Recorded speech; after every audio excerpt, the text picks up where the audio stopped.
நாமக்கல் மக்களவை தொகுதியில் பாஜக சார்பில் வேட்பாளராக கே.பி. ராமலிங்கம் போட்டியிடுகிறார். இவரை ஆதரித்து நாமக்கல் மாவட்டம் ராசிபுரம் அடுத்த குருசாமி பாளையம் பாவடி பகுதியில் வானதி ஸ்ரீனிவாசன் திறந்தவெளி ஜீப்பில் பொதுமக்களிடம் வாக்கு சேகரித்தார்.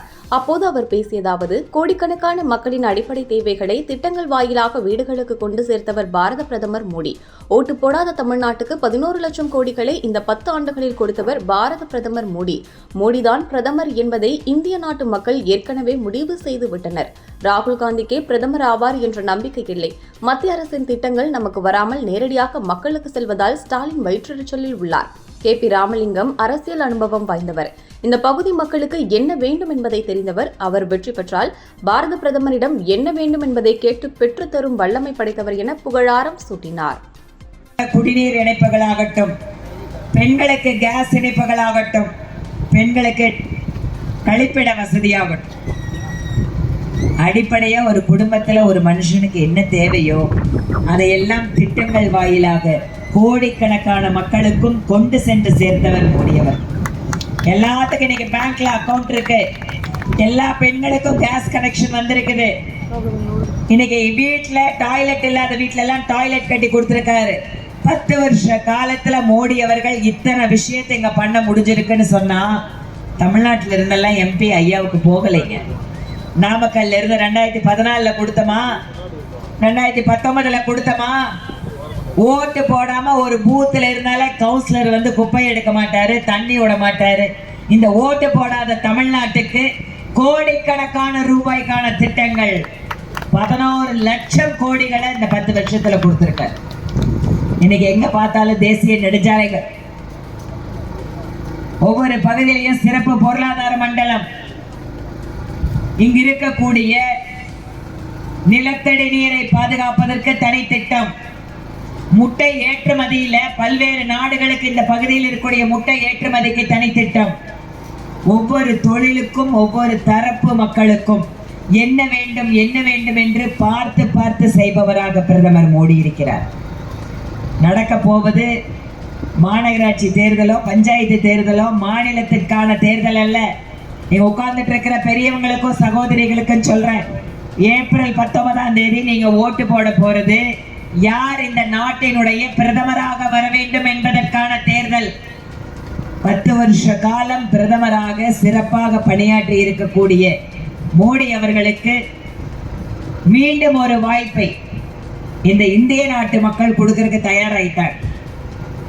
நான் பிரதமராக அவர் ஆவதற்கு அப்படின்னு நான் கேட்கல. மீண்டும் மோடி தான் பிரதமர் என்பதை இந்திய நாட்டினுடைய மக்கள் ஏற்கனவே முடிவு செய்து விட்டார்கள். இப்ப நாம செய்ய வேண்டியது என்னன்னா, நம்ம ஊர்ல இருக்கக்கூடிய ஒரு எம்பி மோடி அவர்களுடைய கட்சியை சார்ந்தவராக, அவருடைய கூட்டணியை சார்ந்தவரா இருக்கணும். நீங்க இன்னும் கூட கட்சிக்காரங்க ஓட்டு கேட்டு வராங்க, அவங்க கிட்ட கேளுங்க யார் பிரதமர் வேட்பாளர்னு கேளுங்க. நீங்க ஜெயிச்சா யாருக்கு நீங்க வந்து ஆதரவு கொடுப்பீங்கன்னு கேளுங்க. திமுக கூட்டணிக்காரங்க ராகுல்னு சொல்லுவாங்க. ராகுல் காந்திக்கே நம்பிக்கை இல்லை அவர் வந்து ஜெயிப்பாருன்னு. அவரை முதல்ல பிரதமர் ஆக்குறன்னு திமுக காரங்க சுத்திட்டு இருக்காங்க. இன்றைக்கு ஸ்டாலின் அவர்களும் உதயநிதி ஸ்டாலின் அவர்களும் வாயை திறந்தாலே மோடி தான் திட்டுறாங்க. ஏன் திட்டுறாங்க? டெல்லியில கொடுக்கிற மத்திய அரசாங்கத்துல கொடுக்கிற பணத்தெல்லாம் அவங்க கிட்ட போகாம நேரா ஏழை எளிய மக்களுக்கெல்லாம் உங்களுக்கெல்லாம் நேரா வந்துருதுன்னு தான். விவசாயிகள் இங்க நிறைய இருக்கீங்க, வருஷத்துக்கு 6000 ரூபாய் வாங்குறீங்களா? இங்க யாரும் விவசாயம் பண்றது இல்லையா? நீங்க வாங்குறீங்கல்ல, 6000 ரூபாய் நீங்க வாங்குறதுக்கு இங்க இருக்கிற பிஜேபி காரங்களுக்கு ஏதாவது கொடுக்குறீங்களா? இந்த 6000 ரூபாய் வாங்கும் போது நீங்க போய் கட்சிக்காரங்கிட்ட வீட்டுல இருந்து ஏதாவது வாங்கிட்டு வாங்கன்னு சொன்னாங்களா? எதுவும் இல்லைங்க. பெண்கள் ஆகட்டும், வயசானவங்க ஆகட்டும், இளைஞர்களாகட்டும், யாரா இருந்தாலும் அவங்களுக்கு தகுதி இருந்தா பிரைம் மினிஸ்டர் நேரடியா திட்டத்தை வீட்டுக்கு அனுப்புறாரு. யாருக்கிட்ட போய் நிக்க வேண்டாம். நீங்க தடுப்பூசி போடும்போது யாரெல்லாம் வயசானவங்க இருக்காங்களோ அவங்களுக்கு தான் முதல்ல போடணும்னாரு. அங்க போய் யாராவது கட்சிக்காரங்க எங்களுக்கு தான் போடணும்னு கேட்டாங்களா? எங்க கவர்மெண்ட் ஊசியா? எங்க மோடி கண்டுபிடிச்சாரு எனக்கு ஊசி போடுங்கன்னு சத்தியமூர்த்தி போய் நின்னாரா? இல்ல, யாரு வயசான பெரியவங்க இருக்காங்களோ அவங்களுக்கு தான் முதல்ல ஊசி. பிஜேபி கட்சி, பிஜேபி அரசாங்கத்தில் அத்தனை பேருக்கும் சமமான உரிமை. யார் ஏழைகளோ முதல் உரிமை அவங்களுக்கு. பெண்களுக்கு தான் எத்தனை திட்டம் பார்த்து பெண்களுக்குன்னா கேஸ், பெண்களுக்குன்னா டாய்லெட், இன்னைக்கு வீட்டுக்கு குடிநீர் இணைப்பு.